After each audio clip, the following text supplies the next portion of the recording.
Welcome to the Washington Week Extra. I'm Yami Shalsendor. Tonight, we're going to continue the conversation from the broadcast. We briefly discussed the bipartisan agreement on infrastructure. 17 Republican senators joined Democrats in voting to open debate on the roughly $1 trillion bill. Now, former President Donald Trump has slammed those GOP senators for allowing the legislation to move forward. It's the latest battle in a contentious week where House leadership in both parties traded insults. What does it mean for the political debates that have gotten so political and so personal, really? And what are the consequences of all of this? Joining us tonight to discuss all of this, Dan Diamond, national health reporter for The Washington Post. And with me in studio, Kelly O'Donnell, White House correspondent for NBC News. And Ryan Riley, senior justice reporter for HuffPost. And Rachel Scott, congressional correspondent for ABC News. Thanks so much, Kelly. I want to start with you. You've covered both presidents and both President Biden and former President Trump. I want to know what you think of the significance that former President Trump was so against this infrastructure deal, but still Republicans were able to strike a deal. What does it mean for his influence? Of course, he still has a lot of power, but I wonder what you think, what you take away from it. He has a lot of influence, although some of the key players were those not subjected to his influence. Mitt Romney, Rob Portman not running again. That's part of it. The other thing is, let's remember, we were sitting in events with Donald Trump talking about infrastructure, wanting infrastructure, telling us it takes too long to build a highway. So this is really not about the substance of what lawmakers are trying to do on infrastructure. This is about trying to deny a victory for Joe Biden. And in the process, the former president trying to, I think, test the limits of some of his power now that he is out of office. And we see examples of that as he steps into some of the races that are happening around the country, as well as trying to put his imprint on some of the policy discussions. So we also have seen thus far and there'll be considerable pressure, especially in the House, on House Republicans from the former president. But they were able to weather that to get to at least this phase of a deal. And certainly with Mitch McConnell being supportive of this deal as well, which is another important tell. We didn't know that all the way through. He can bring some Republicans along. And those that are thinking about their next election, if they're staying in office, delivering something for your constituents at home matters. And we've all talked about the imperative to improve roads and bridges and so forth. Now, there'll be debate on what's in it, what it costs, and what it means. But the idea of infrastructure is very popular. Yeah, the idea is very popular.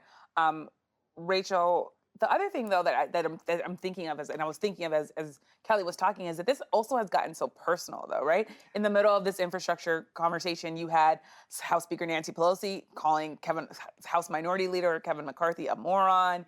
You have these tweets going back and forth from Kevin McCarthy. Take us into how personal and really how toxic, frankly, the Capitol is right now. Yeah, I mean, Congresswoman Marjorie Taylor Greene at one point today put up a divider between the House and the Senate, because on one end there are rules about wearing a mask, and on the other end there weren't rules about wearing a mask earlier this week. There's just pure confusion. Even on the Senate side, you had these posters recommending people and staff to wear face masks. I saw people crossing it out, Xing it out. I got asked why I was wearing a face mask by a few Republican senators that I was talking to about infrastructure this week. It is just extremely heated, extremely personal. And when we go back not only just to the pandemic, but also talking about January 6th, I talked to some Democrats on the House side that are just flat out refusing to work with Republicans who voted to overturn the election. This has really deep effects. And so when you look at what this does to bipartisanship in this country, what this does to reaching across to your friend and colleague across the aisle, there's a question of whether or not that really exists anymore. And Dan, I want to come to you to talk a bit about how this toxicity that Rachel's describing, it's flowing out into the country. You've been talking to health officials, of course, kind of really trying to understand the psyche of people that are unvaccinated versus vaccinated. Talk a bit about where the country is right now. Well, first, Yamiche, I want to say thanks to Rachel for modeling good masking behavior. I love having a health reporter on, I have to tell you. But we did a story about a week ago at the Post about how vaccine hesitancy was morphing into this more toxic vaccine hostility, just anger over measures to try and get people to take the shot, or now get people to put masks back on. We saw a disturbing story out of Missouri, the health director there who was trying to share the new masking guidance and was accosted and I think assaulted in his efforts to disseminate that. And unfortunately, he's not the only one. There are health workers all across the country who are dealing with being the brunt of anger over what has happened with COVID. And on my own beat, I look at the White House and kind of think about this on an inside and outside level. Inside the administration, there are CDC officials, there are scientists who've been grinding away, working at the FDA, at the health department for a year and a half on this pandemic. They've not had a break. They are burning out. And then outside, the White House is trying to message, what does it mean if we're hitting a rough patch with the pandemic? There's polling from Kaiser Family Foundation. About 1 in 2 American adults has had negative mental health impact from COVID. Personally, I feel like it might even be higher just based on my own circle. There are a lot of people who are just exhausted and tired and want to open back up. So to have a blow of Delta variant spreading again at this moment, the White House doesn't want that to hammer home as the country is reopening and people are starting to see their hopes rise. And all of this is unfolding as America looks at mental health through a new lens. During the pandemic, millions of Americans have developed new or worsening anxiety and depression. Just this week, Simone Biles pulled out of some Olympic events citing mental health struggles, and Congress approved a Capitol Police funding bill that improves mental health resources for officers. On Tuesday, Officer Harry Dunn took a moment in his select committee testimony to urge his colleagues to use those resources. I want to take this moment to speak to my fellow officers about the emotions they are continuing to experience from the events of January 6th. There's absolutely nothing wrong with seeking professional counseling. What we went through that day was traumatic, and if you are hurting, please take advantage of the counseling services that are available to us. Ryan, how does your reporting, and you talk to so many law enforcement officials, connect to what we're hearing from Officer Dunn? Yeah, I mean, this is a major issue in law enforcement. Depression is a major thing. Police officers go through a lot on their day-to-day basis, and just what they go through causes a lot of strain. And there is this hesitancy, I think, by a lot of members of law enforcement to, they would think that they look weak or something by seeking help. And that's really what I think that, Officer Dunn here was really trying to encourage his colleague to do. Remember, there wasn't only Officer Sicknick who died on January 6th. There was also 2 officers who took their own lives in the aftermath of it. And, that's something that I think there's a stigma still around. Whether there's questions about whether or not we're going to treat those as line of duty deaths. And I think that that's something that Officer Dunn here was trying to encourage his colleagues, step up to the plate. If you need help, get it. And Dan, how is the pandemic, the racial reckoning, all of the things that we all lived through, how does that, you think, impact this national conversation on mental health and the stigma that Ryan's talking about?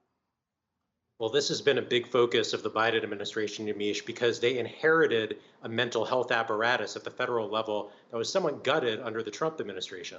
There's an agency devoted to substance use, mental health administration, not super well known, but they coordinate the mental health response around the country.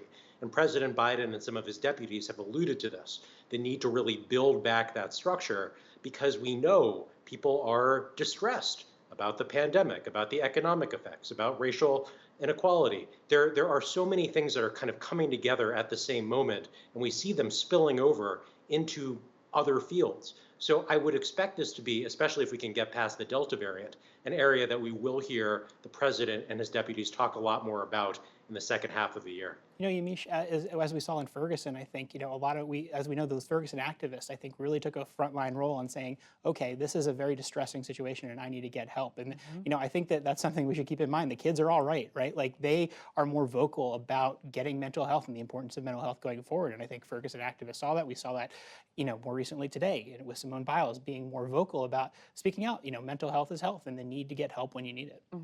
The kids are all right. Rachel, when you think about Simone Biles, she's a lot of things, right? She's, of course, a world-class gymnast, but she's also a sexual assault survivor. She's also an African-American woman. We've also seen Naomi Osaka, who's also a Black woman, a mixed-race woman in tennis, saying she needed a break. I wonder what you just take away from this conversation that we're having and the reporting, of course, that you're doing. Yeah, and I think, for the American public, and especially for little girls that are looking up at the screen and they see them as role models. And to see these 2 young women come forward and say, you know what, I'm great, but I need a break. I need to take a break. And I think it was so striking to hear from Simone Biles this week talk about, for the first time, she realized that she was more than her accomplishments, right? And I think that's something that the Black community, we're told to be really great, we're told to be really better than good, right? And this idea that you can take a step back, you can hit the pause button, you can reset, and that mental health is important. I think it's something that is not talked about in our communities enough. And I just keep thinking that if even just one person was inspired by something that either of these two ladies did, or even one officer heard those words of Officer Dunn this week and decided, I'm gonna look into this, right? It was well worth it. And Simone Biles was not protected by USA Gymnastics and others when she became a victim of Larry Nassar. She had to protect herself in this instance. And this wasn't about, I want a break. It was, from what I understand about it, she is saying, I'm having some issues in knowing where my body is to do these events, these critically difficult events that are also dangerous. So if you weren't feeling well, would you jump out of an airplane, a lifelong ambition you might have had? Would you drive a race car if you weren't feeling in control of yourself? You wouldn't do that. And she understands her body. She understood the team. She didn't feel like she had the mental piece of being prepared as an athlete. And she was the one who had to protect herself in that moment after not being protected when others should have. Yeah. And one last question, Kelly. I'm struck by the idea that President Biden is in some ways, he over and over again becomes the empathizer in chief. Whenever he's giving a speech, especially this week where people are confused and exasperated, me being one of them, when you think about, do I put a mask on or off? I wonder what you think of how the White House, and what you're reporting, I should say, shows of how the White House and the president himself is looking at how to talk to the nation and how to deal with these challenges. Well, when he speaks of the COVID, and especially this new variant, and the ferocity with which it's spreading across the country as an American tragedy, that puts it in somewhat different terms. I think one of the real risks that he is aware of, that what he says may not reach some Americans who have decided they don't want to hear what the government or this president say.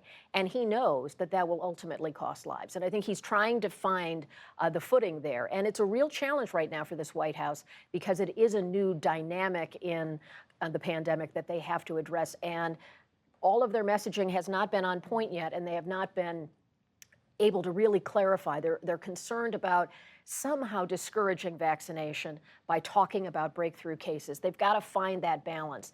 And his empathy and emotion is trying to say, do this for the people around you, trying to appeal to people's sense of a greater good, a common good. That has been limited thus far in how far they can go. And so now he really is turning to more of the stick with mandates or requirements or other kinds of, he would say, incentives and requirements to try to encourage people. Yeah, it's the carrot and the stick, even though I felt the stick kind of coming down The stick several might have been times tougher, this week. Well, we'll have to leave it there tonight. Thank you so much to Dan, to Ryan, to Kelly, and to Rachel for joining us and sharing your reporting. And make sure to sign up for the Washington Week newsletter on our website. We will give you a behind-the-scenes look into all things Washington. I'm Yami Shalsendor. Good night.